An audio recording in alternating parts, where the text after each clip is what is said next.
Hey everyone, and welcome to CHRONOPOD. I'm Tomas. And I'm Christopher. Thank you for joining us again as we dive into another one of Alan Lightman's beautiful dreams from Einstein's dreams. Today we're looking at the dream dated June 25th, 1905. A quiet Sunday afternoon in Bern. People stroll through the streets, shops are closed, the air is calm, and somewhere in a small room filled with books, a young man stands by the window playing his violin. It's such a peaceful image. The music, the sunlight, the stillness. But as always with Lightman, there's something deeper beneath it.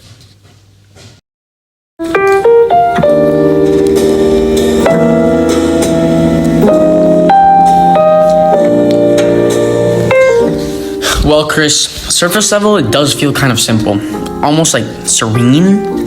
This dream isn't just about peace, it's like about parallel worlds. So, for example, while the man plays his violin, another identical man in another world is doing either the same thing or something else, but I'll just say the same thing. So, two men, two identical rooms, two identical gestures, but they're not the same person. Yeah, right. I totally agree. In this dream, there are multiple versions of reality, each diverging slightly. One man might stay and play music, and another might look outside the window even longer. Another might go downstairs to see his wife. There are really multiple versions. Yep, that's exactly what I'm trying to say here.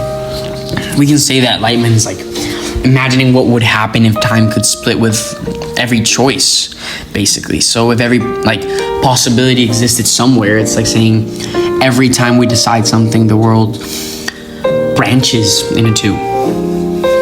So this dream is about the many worlds of time, infinite versions of a single life.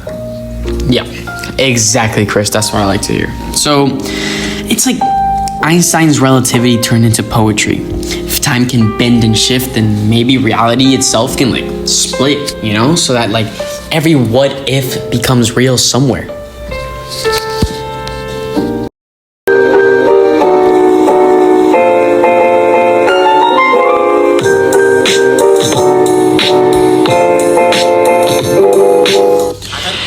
Hey everyone, and welcome to CHRONOPOD. I'm Tomas.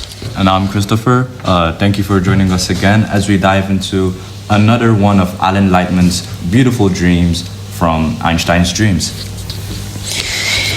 Today we're looking at the dream dated June 25th, 1905. A quiet Sunday afternoon in Bern. People stroll through the streets, shops are closed, the air is calm, and somewhere in a small room filled with books, a young man stands by the window playing his violin. It's such a peaceful image. The music, the sunlight, the stillness. But as always with Lightman, there's something deeper beneath it. You want to know something, Chris? I love that Lightman centers it on a musician. Young man standing still, bow in hand, playing a quiet melody while thinking of his wife and baby downstairs. That's you could say that's an intimate moment, And the fact that his music fills the room, it's like the only movement in a frozen world. Exactly. Violin becomes you could say the heartbeat of time. So in one world, maybe he keeps playing. Another, he stops, walks down the stairs and holds his child. In another, he decides not to play at all. And then in another, he doesn't have a violin. Each version carries a different rhythm, different emotional tone, variations of a theme in a piece of music. And the more you think of it, that's really beautiful. Each decision as the note that changes the song of life. Yeah, exactly. And that's why I wanted to talk about this dream today, because it's powerful. It's not about a grand scientific equation. It's about how ordinary choices shape who we become. One of us could have a family, one of us couldn't. It just varies. It makes me think about how we experience regret and imagination. We constantly think about what if I had done this differently? What if I had turned left instead of right? What if I had yes instead of no, Yeah, I totally get that. Those what ifs can really haunt us. Lightman's dream almost suggests that those what ifs aren't just fantasies, but they're possibilities. Somewhere out there, they're actually real. True that, Chris. True that. It's comforting and unsettling at the same time. Makes me feel kind of like uneasy to think about that. But comforting because maybe no choice truly dies, but at the same time unsettling and makes me feel uneasy because it means we're never in just one place, you know? They're like more than one version of us living all the lives that we didn't choose, which, I don't know, makes me think. Obviously, this is all hypothetical. Yeah, it makes you think of it as like our own personal multiverse, you know what I'm saying? Yeah, that makes sense. Long before Marvel made it cool. Am I right, Chris? Yeah, I totally agree. But for Einstein, the idea comes from relativity. I mean, when time isn't fixed, neither is sequence. Two events can be simultaneous in one frame and different in another, then maybe the universe allows for parallel existences, which would be crazy. So, Lightman is taking the physics of relativity and kind of twisting it and turning it into the poetry of possibility. Yep. Just that. And now for a quick ad break from our sponsors, Oreo. Thank you once more for sponsoring this podcast. Oreo! Yeah, Oreo!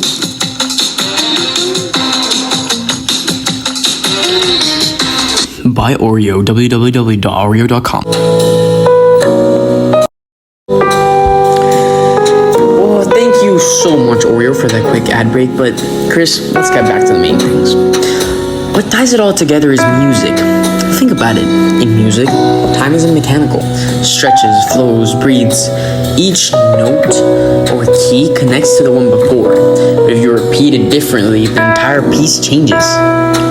From a banger to a bad song. So the violinist melody is like time itself, delicate, continuous, but open to an infinite amount of variations. Yeah, just that. Einstein once said, "I live my daydreams in music. I see my life in terms of music." That quote feels like it belongs in this dream, to be honest, because the violin isn't just a sound, it's the physical expression of time. You could say that. Yeah, and maybe that's why Lightman chose a violin instead of, say, a piano. The violin, it breathes, it wavers, it vibrates. It can express time stretching and collapsing in a single note. That's deep, man. That's really deep. Just like time itself. Yeah, I agree. That's extremely true. And just to close off that part, I just love how Lightman makes the violin the only movement in the dream. Everything else, the people, the city, even the air is still. Only music flows. That's Einstein's world in miniature. The fabric of time is still until something, energy, emotion, gravity, bends it into motion. I like that a lot. You know what I like about this though, Chris?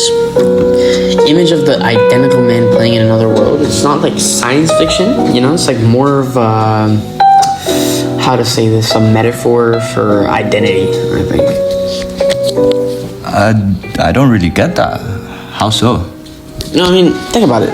Like, we all have different versions of ourselves. One we show at work, at home, with friends. Each version is real. Slightly different, man. Lightman's dream takes that idea and turns it into literal physics. Each self exists in a separate timeline, playing its own melody. That was kind of poetic. I like the way I said that. That's amazing. It's like saying we're always a symphony of ourselves.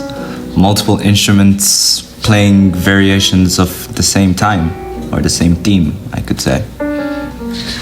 Yeah, I mean, it raises a deep question, you know? So, if there are infinite versions of us, in theory, like, according to this dream, which one is actually us?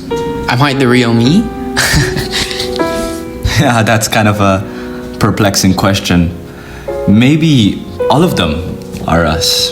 Maybe identity, like time, isn't a single line, it's a harmony. Okay, Chris, we're taking this super deep. We're being emotional here. But I think this dream is like quieter than some of the others, but it hits more because it feels so close to real life and to like ideas that I know all of us think of. Every day we make like small choices that change our direction, who we talk to, what we say yes or no to, what color shirt we wear. And that's cool to think about. Right, I totally agree. I think we sometimes fail to notice those small decisions, but the more you think about it, every decision closes one world and opens another. Yeah, that one hit, Chris. That one hit. And that's both beautiful and terrifying, I'd say, because it means that the present moment is full of potential, infinite potential, but also that we're constantly leaving versions of ourselves behind. And also, I keep thinking about the thing of what if we did this, what if we did that. There's so many versions of ourselves that could have been different, and so many decisions that could make up many different aspects of our life, and it just makes you think. Yeah, I totally agree, but let me add on to that. A quick question. Do you think that's why Lightman included the wife and the baby too? Yeah, maybe, because your decisions don't only affect you, you know? And partially they represent love, connection, like we could say the anchor that keeps us from getting lost in infinite choices. Even if there are countless versions of him, that emotional bond grounds all of them. So maybe that's the message. Even in a universe full of branching time, what truly matters is what and who we love in this one. Yeah, that's pretty true, Chris. Love is what gives time its direction, so without it, time would just like scatter into endless possibilities. So with it we choose and we stay. You know, I love that. And I think that's why Lightman captures it so well, you know, the poetry inside the physics. Yeah, I mean, Einstein showed us that time isn't absolute, but Lightman reminds us that neither is life. Both are full of parallel melodies, and we only ever hear one version. And maybe that's okay. Maybe that's just the beauty of life, you know? We take different paths with the different choices we make, you know, the different melodies we hit in an instrument, for example. Yeah, just like the young violinist standing still, quiet room, playing a song, time divides around him. That's the image I keep coming back to, you know? Yeah, same here, you know, stillness and sound, parallel and personal. It's pure Einstein, pure Lightman, and completely human. Well, I think we can call it a wrap, Chris. Thank you for listening, everyone.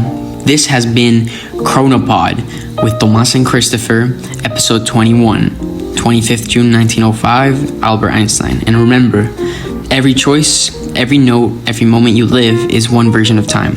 Make it yours.